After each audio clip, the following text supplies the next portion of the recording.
안녕하세요. 판유리 변호사 구독자 여러분들 반갑습니다. 판유리 변호사 서울법대 판사 출신 문유진 변호사입니다.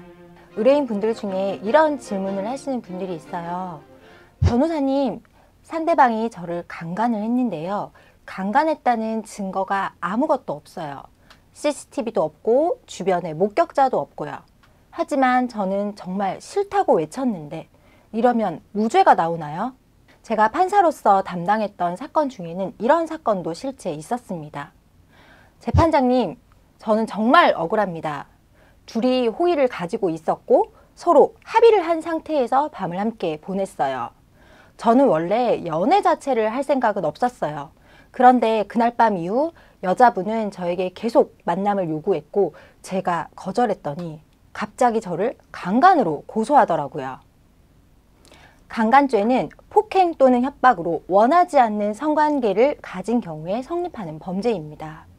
상대방의 의사에 반하여야 하므로 실수로 저질렀다는 과실범은 인정되지 않습니다. 또 피해자의 동의가 없었지만 상대방이 동의한 것으로 오해한 경우에도 구속요건적 착오로 강간의 고의가 조각되어 무죄 판결 선고가 가능합니다. 조금 어려운 얘기죠. 오랜 기간 성범죄 전담재판부에서 성범죄 판결만을 담당했던 저 서울법대 판사 출신 변호사인 법무법인 판율 문유진 대표 변호사와 함께 대표적인 성범죄죠. 강간죄에 대해서 오늘 자세히 알아보겠습니다. 오늘 이 영상만 끝까지 봐주셔도 억울하게 강간범으로 몰리거나 강간 피해를 당했음에도 피해 회복을 못 받는 경우 확실히 줄어들 것입니다. 강간죄, 어떨 때 유죄? 어떨 때 무죄일까요? 강간죄의 유무죄의 포인트, 오늘 자세히 알아보겠습니다. 실무상 강간죄에서 가장 중요한 포인트는요, 상대방과의 의사합치 여부인데요. 이것은 폭행, 협박의 정도, 유형력을 행사했다고 주장하는 경우 그 이유, 둘 사이의 관계, 성관계 당시, 그 이후의 상황, 이런 모든 것들을 종합하여 판단하게 됩니다. 바로 판사가 판단하는 영역인데요. 또한 강간죄는 간음 횟수마다 수개의 강간죄가 성립합니다. 이것이 무슨 말이냐면요. 1회 강간하고 약 1시간 후에 장소를 옮겨 같은 피해자를 다시 1회 강간하였다면 2개의 강간죄가 성립합니다. 또 부부간에도 강간죄가 성립합니다. 혼인관계가 파탄난 경우뿐만 아니라 둘이 잘 살고 있는 경우에도 그날 밤 폭행 협박으로 아내를 간음하면 남편에게 강간죄가 성립합니다.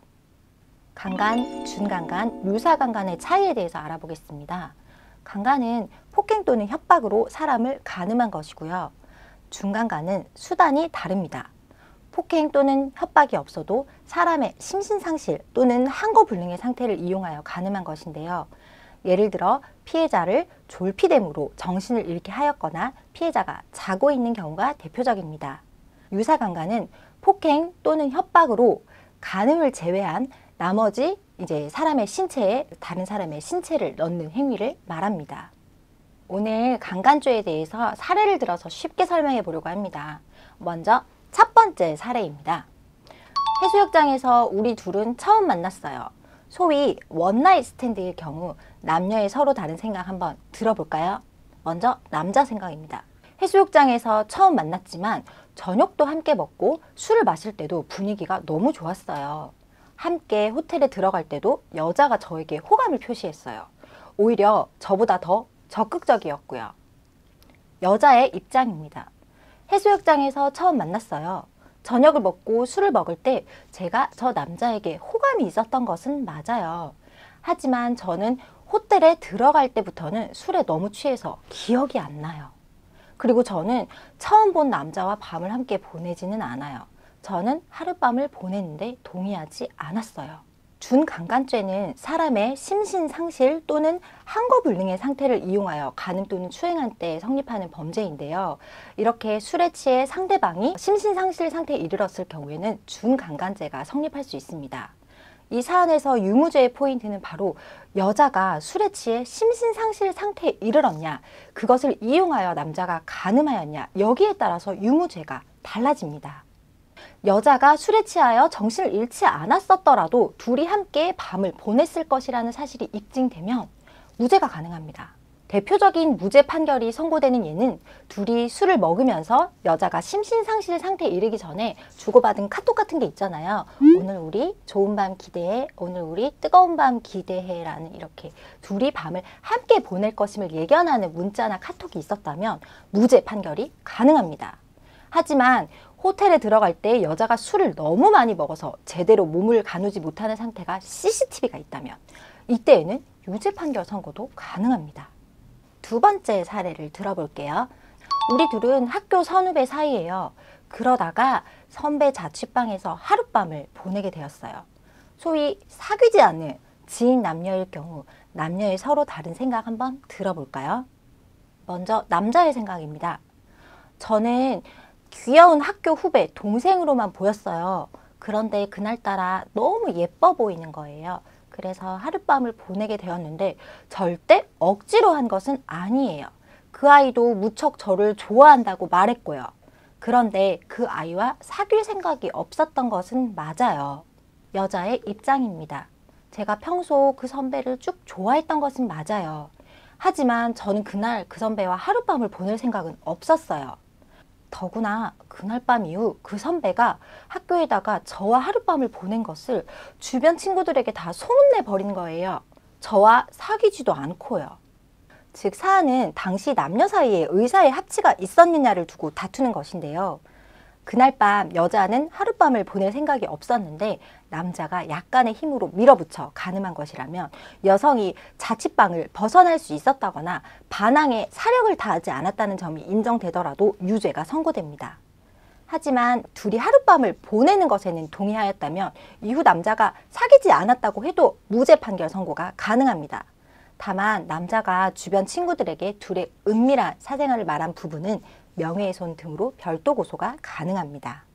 강간죄 처벌은 어떨까요? 강간죄는 3년 이상의 유기징역형을 선고합니다. 벌금형이 없는 아주 무거운 처벌입니다. 강간을 하려다가 중단된 경우, 즉 미수범 역시 처벌되는데요. 행위 도중 피해자가 상해까지 입었다면 강간상해, 강간치상이 성립하여 5년 이상의 징역형 또는 무기징역형도 선고됩니다. 강간죄의 유죄가 인정되면 신상정보 공개, 고지는 물론 아동 청소년 관련 기간 취업 제한, 전자발찌 부착 등 보안 처분까지 붙게 됩니다. 강간죄 유무죄의 포인트. 과거 성범죄 피해자들은 본인이 당한 일을 주변에서 알게 될 것을 매우 두려워해가지고 신고를 망설이는 경우가 정말 많았어요.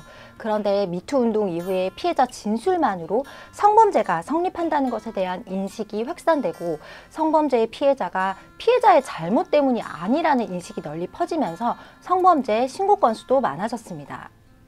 성범죄는 다른 범죄와 달리 성범죄의 가해자, 피해자가 서로 은밀한 공간에서 서로 둘만의 행위로 일어나는 경우가 많아 피해자의 진술만 존재하는 경우가 정말 많은데요. 그런데 피해자의 진술이 중요하다는 점을 악용하여 악의적으로 성범죄 피해 신고를 하는 사례도 많아 최근에는 성범죄 피해자가 법정에서 무고죄의 피고인으로 서는 사례도 실제 정말 많습니다. 따라서 진정한 성범죄 피해자라면 판사 출신 변호사인 저 문유진 변호사의 도움을 받아 처음부터 진술을 제대로 정리하여 일관성 있게 진술을 하여야 하겠습니다. 이런 성범죄 피해자가 무고죄의 피고인이 되는 일이 없도록이요.